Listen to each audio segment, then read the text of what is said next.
That was really... Got people talking in my ear. So we wanted to share something with you today that we're all very, very proud of. And how do I need to begin? Do you want to hold the book? Last year, and we had a contest to rewrite the fairy tale. And I'm going to let Paula and Betsy tell you a little more about the details of the book, but I wanted to tell you the concept and where it came from. This picture is on the cover of the book. It was taken by Philip Folsom, who was here last year, and I don't know if you can see it from here. But it's actually a picture of Arcona lying at the feet of a little girl dressed like Little Red Riding Hood. About a year and a half ago, our friend Philip Folsom came up and he said, "Hey, can I take a picture with my daughter in a red cape on top of the hill with the wolves?"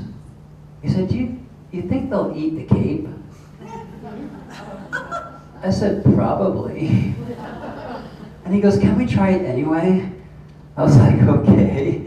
So we went up onto the top of the hill with the pack, and he dressed his daughter in a red cape and gave her a little basket, and he stood her on top of the hill, and Kona came over, and the cape was blowing in the wind, and I immediately thought he was just going to grab it and start dragging her around, you know? And he laid down at her feet, and he looked up at her, and when he sent me the picture, I looked at it, and it was this beautiful picture of this wolf gazing up at this little girl. And in that moment, I said, he's rewriting the fairy tale.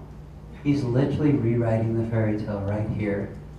And then we said, let's rewrite the fairy tale. Let's have a contest. So we had a contest, and all of these beautiful stories came in. I think it was like 16 of altogether. I'm getting emotional out of it.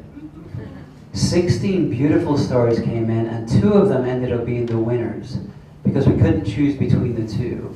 And 4 of them ended up in this book. And we have the book. It's for sale. This is a prototype right now because in setting up this event this year, we're a little bit behind on everything. So we've got the book here. You can order it online. I'm going to let Paula tell you a little bit more about the details because, yes, I kind of came up with the idea, but Timon, Paula, and Betsy did actually all the work on this book. So, yeah.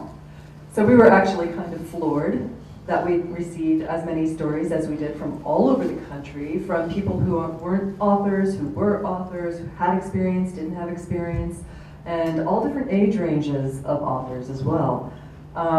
And it was really hard to choose because in our eyes, they were all winners. I'm sorry, it's really...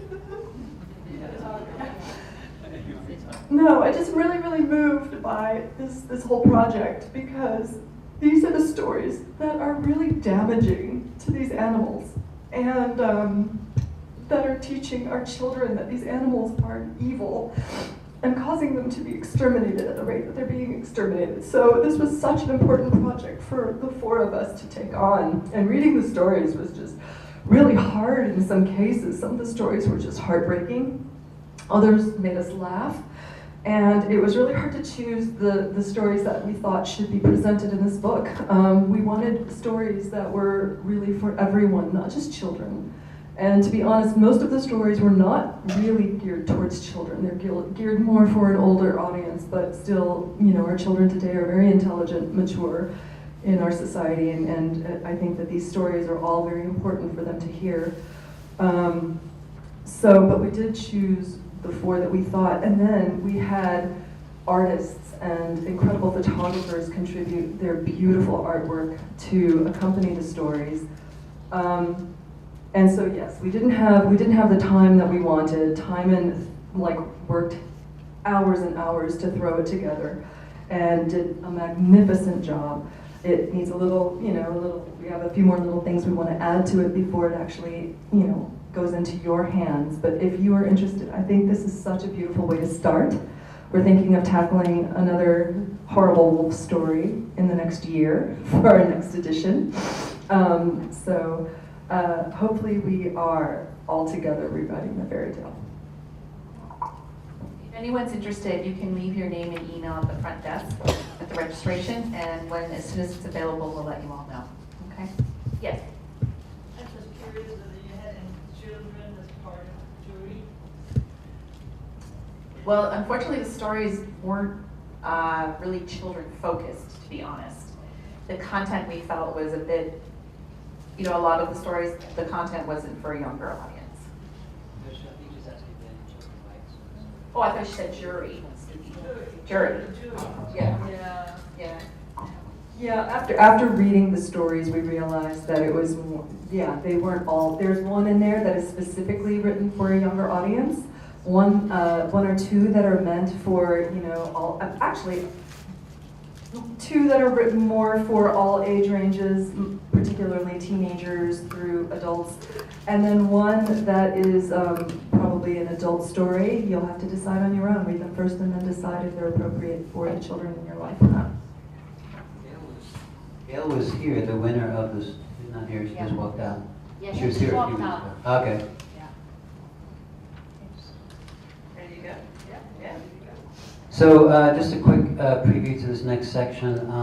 We had been taken on a trip to Montana with Wolves of the Rockies and Trap Free Montana and our friends over here, and Mark put us up in a wonderful cabin, and we got to hang out with the biologists for a week, and we got to spend time with Doug Smith, and he took us on a tour, and he told us that we all completely dorked out. It was the most amazing week, one of the best weeks of my life. And we even got to hang out in the cabin and have wine and listen to Doug Smith tell stories about the Yellowstone Project, which was really, really one of the highlights, I think. On one of the days, we had a meeting. We decided to get together as organizations and start to band together because hunters, trappers, the people that are against wolves, they've got one front. That's what they do. And they're all agreeing with each other, whereas a lot of wolf advocates tend to be split and separated, and let's do it this way, let's do it that way, we don't like the way you do it, and we need to come together as a united front, and we talked about that at the meeting. We actually called ourselves what I call as the Avengers. We're kind of like the Avengers for wolves. He has a superhero outfit. Yeah, I had, we'll go into that another day. That's a completely other story, Mark will tell you. It's Mark's favorite outfit, actually. So we had this meeting, this brainstorming meeting that was so wonderful, and it was really about bringing organizations together and becoming a united voice. And on the way back, we're driving back, and we're all kind of tired because, we've been up at like the crack of dawn to see the wolves, and we're driving home, and Betsy said very shyly, I have this idea. It's kind of dumb, but I don't know if it's dumb, but it's called I Am Wolf Nation. And we were like, what? And Brendan Peterson had wrote a book called Wolf Nation, and I guess that name was kind of in there, but we had talked about, creating a community, and Betsy all of a sudden had this idea, and it's one of those ideas that is eventually going to grow into something massive, and all of us in the car said, what did you just say? She was like, I Am Wolf Nation? Like, we get everybody to come together and on like one website where everybody can kind of put their names, and we're representing, I'm not quite got it in my head yet, but everybody's representing everybody else, and people could send in videos saying I Am Wolf Nation, and we can start collecting voices from all over the place. And we all looked at her and was like, you're a genius. And so we're here today to present Betsy's brainchild, I Am Wolf Nation. You can keep that because you're going to chime in. The idea did come to me about 3 a.m. in Yellowstone, but it was because of a very wonderful meeting with Casey and Mark and Apex and Timon, and how do we bring everybody together? And I woke up in the middle of the night when I Am Wolf Nation, and it probably was influenced a bit by Brenda's book because we had hoped to have her here this year as well. And really what it is, it's a call to arms for your voice. So I Am Wolf Nation is not a nonprofit. It's not anything. It is actually just a virtual collection of your voice online. And what we have launched that you're seeing the homepage for right now is, basically we're going to populate it with issues that are happening right here, right now. And it's primarily focused on wolves, but it's actually going to be focused on all wildlife issues, because I think you're hearing a very common theme today, and you'll hear it throughout Wolf Week. Although, wolves are the apex predator and very much connected to everything we do, we are seeing massive losses across many different species. And Carter pointed out it's happening on our lands. Craig talked about it in his presentation. And it's time that it is enough, right? And I tell people who sit there on Facebook and hit the little angry emoji, that doesn't do anything, right? Stop being an armchair advocate, and the least you can do is click on this website and start saying no. Start saying enough is enough. So some of the issues that we're going to be putting on there, populating, there's a couple right now. Tiny, do you want to click to that page? So what we would do is we're going to have these issues out there, and we're going to put the call to arms. And you will have instructions right there. Who do I email? Who do I call? Who do I write the letter to? And it's all going to be right there for you. It's time to channel what you're feeling today when you hear some of these things that some of these folks have talked about. It's time to channel that into positive action. And you're going to tell your friends, and they're going to tell your friends. Remember that Brett commercial? And they tell two friends, and they tell two friends. So we're going to start spreading the word. And we're not going to click through on these, because I have to tell you, sometimes the images can be quite stunning and appalling, and we're not going to go there today. It's just basically to introduce this concept of several things that we have going on. We're going to actually have you write a letter while you're sitting right here today that we're going to send out on your behalf. So before we get to that, a couple of things. Our little vision came to life at the school. Timon, do you have that video? Before you play it, let me just intro it just for a second. Bessie had this idea of putting people on tape saying my name is, and I come from, and I am Wolf Nation, and just starting to put video after video after video of I am Wolf Nation. And then we came up with the concept of maybe we'll do something like the Ice Book Challenge one day, where people can say I am Wolf Nation in the weirdest places. In an elevator, really loud, take a video, put it up, start making it go viral, start spreading it out there. But yesterday we did school presentations, and I think we reached about 250 kids yesterday. And we started the video with the ones who are going to really save the world. So it's a little clip from yesterday. 2, 3. Yes. Future advocates. Yay! So every school we go to, Animals and having their physical beings threatened by those who are trying to stop them.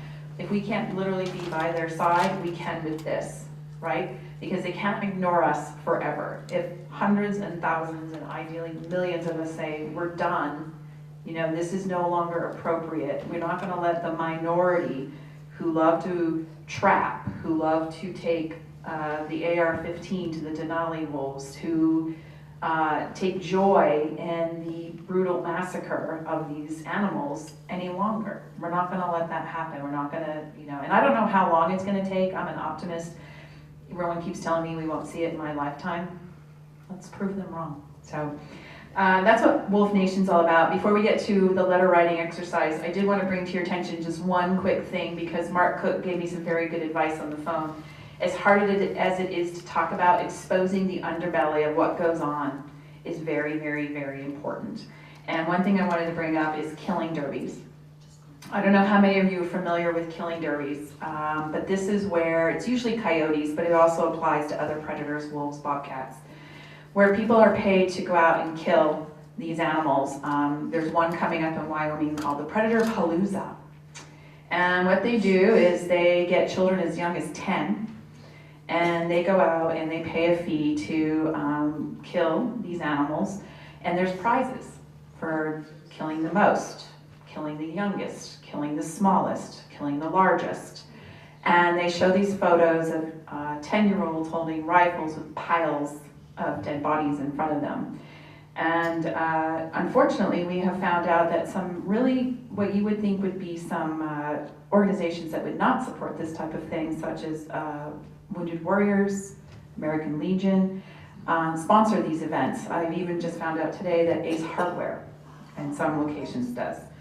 So one of the things that I'm going to be working on is that effort specifically. And I was thrilled at the break to get a call from Project Coyote, who heard about this and wants to work with us to help make that. And Casey York had already made the effort towards American Legion. So that's going to be coming down the pike. You're going to see a couple of those on the website already. So that was something that I wanted to talk about, because in my opinion, and this is my opinion, I don't know if encouraging 10-year-olds to earn money by killing as many coyotes as possible is the way we want, the legacy that we want to leave behind. So, and with that, I'm going to turn it over to Paula, because we're going to take some action. Yes, I'm sorry. Yes, there's one other. So, you know, here we are at Wolf Week talking about our wildlife. You know, and then last night, if you were at the presentation, you know, one of the things that Steve and I talk about, because that's what we deal with, is rescuing captive bred animals that should not be pets, or don't, let's say, make the best pets. But there's a whole nother world out there that needs to be addressed, which is fur farms. And a couple of years ago, someone brought to my attention a particular fur farm in Minnesota called Forever Wild. And the reason it was brought to my attention was this woman had gone in and written a blog about it because she was horrified. This woman is named Terry Petter. I have no problem exposing her. And what she does is she exploits the animals from the day they're born. She has a petting zoo for children. And so all of these animals, babies, are held by, she makes money off of people coming for the petting zoo, but the minute they turn 2 years old, she anally electrocutes them and skins them for their fur and sells it. And so this is particularly dark, and I was affected by it. We were very young still at the time and knew that it was not something that we could ever tackle. It's way out of our realm. Maybe something more for someone like Defenders, or Earth Justice. So I took it to our friends who have some big guns and our friends with big lawyers like that and said, hey guys, we can't do this, but you can. And they looked at it and they went, this is pretty horrific. And I went, yeah, it is. And they said, deal, we're on it. 2 years later, matter of fact, today, it's LARC, Lockwood Animal Rescue Center, and Matthew Simmons is the co-founder with his wife Lauren Linkner, and he right now is in Minnesota in court fighting her because actually you want to give the correct information because I might not give it. Sure, and Matt went out there. I was actually supposed to be with him, but it kind of coincided with Wolf Week. Yesterday, Monday was yesterday? I don't know what day it is. Monday. He was supposed to take possession of 150 wolves. He's been fighting for 2 years, and $300,000 later, he has finally gotten her so that they vowed it on endangered species because in Minnesota they're still endangered species. So he is able to get the wolves out there. The other animals, that may not happen because it is still legal in Minnesota to skin animals for fur. But he was supposed to take ownership of 150 wolves on Monday. She dragged him back into court. He's out there right now. There's a week-long stay. They just got a federal warrant to go in and take all the weapons because they came to the gates with AR-15s. And now the police took all the weapons and all the bullets. She just tried to sneak a wolf out of the state. His men followed her. His movie actually is playing tonight, The War Between, where he works with veterans and wolves. So some of the veterans were out there following her around. When she crossed state lines, they got them stopped, and they took the wolf away. She's not allowed to move any of the animals off the property as of yet until he takes ownership of them. So he spent the last year getting ready and prepping to find homes for 150 wolves that this woman has been breeding and killing. So right now they're waiting for her to make a deal, because if she doesn't make the deal and she breaks the law one more time, she's going to jail. But but she has a lot of clout in that town, in the city, and so she got him back into court. So they're waiting right now, but he believes they'll be getting him out of there this week. And so, and as soon as he does take the animals into possession, Steve will be flying out there to help transport them to sanctuaries and zoos all over the country. Yeah. Oh, I was just going to add and I believe her husband's with the USDA. Oh yeah, Yeah. but he's been removed from the property. Yeah. So the reason that I bring this up, and I wanted to share it with you, is that this is, again, something that's not necessarily on our radar, especially if we aren't fur-wearing people, or, it's illegal in our state. But what happened was a woman went, she wrote a blog, another woman saw the blog and shared it with her friends. Her friend came and contacted me. I went and I also called Born Free because I knew they had lawyers and I thought they're a big organization.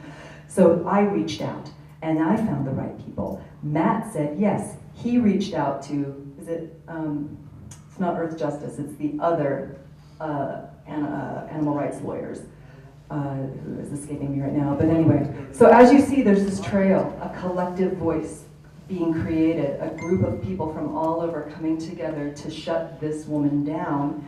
And even though it's been a lot of work, it's actually happening. And so with that, we have to remember that even if we think we don't have any power, the minute that we even just take one step into action, then something is actually initiated, which is kind of the concept of this whole mission with I Am Wolf Nation. You walk into a hearing, and Defenders of Wildlife walks into a hearing to speak for wolves, to give the science-based information on wolves to their Fish and Wildlife Department. They actually can say, depending on all of the people who support them, all of us, their community, they can represent every one of us who support defenders in that hearing. They can say, I am speaking for 1 million people right now. And they actually take that into consideration. We can say almost 10,000, which is really exciting because when you like us on social media, that actually counts, believe it or not. So we wanted to bring this page up. This is a page on our website. It's the In the News page. We try to update, as news about wolves around the country and the world come in, we try to post it on there for people. And then if there's something that you can do to take action, which I Am Wolf Nation, of course, is the next big step, but this is the first step. But as we scroll down, you can see, immediate action required. However, Timon, if you go back to the In the News page, The letter that I called up. if you go to our In the News page, you're going to see articles coming in almost every single day about how wolves are being slaughtered in this state, and wolves are being slaughtered in that state, and the government is killing these wolves, and the government is killing those wolves. They are under attack nonstop. And that's another reason that this website for us, this launch, is so important. So what we've done is we're kind of presenting a template letter that one of our members of Apex wrote. They like them short and sweet, but we'll always try on I Am Wolf Nation to give you the points, the speaking points, so that if you're not comfortable writing your own letter and composing it, you've got the information right there to kind of put together for yourself, or you can just take a letter like this and then just tweak it to have your own flair to it and then send it. And is everyone familiar with what happened recently in Denali? How the wolves have been overhunted, so much so that they put an emergency stop on it. And then what circulated around, and Carter even shared this, was a picture of a man on a snowmobile who had used, it's not as, lose our electricity. A man had been on a snowmobile and killed 10 wolves with his AR-15, yeah. And he proudly posted it. Now it happened 70 miles from Denali, but the point is that this issue brought up what was going on there and created this outrage saying, yes, that's legal, but should it be? I mean, is that what we want? Especially when the non-consumptive tourism dollars far outweigh the dollars that go into hunting licenses and things like that. So if you were so inclined, what we thought you could do today is write a letter to the governor of Alaska. We have the address up there. We're going to hand out paper. I recently lobbied in Phoenix, and a handwritten letter is the best thing you can do. Short and sweet. Address the envelope. We will take care of stuffing and stamping for you. You just drop it off up front. But if you wanted to express to the governor of Alaska that this is something that you don't think should be happening with these wolves, respectfully, clearly, and succinctly,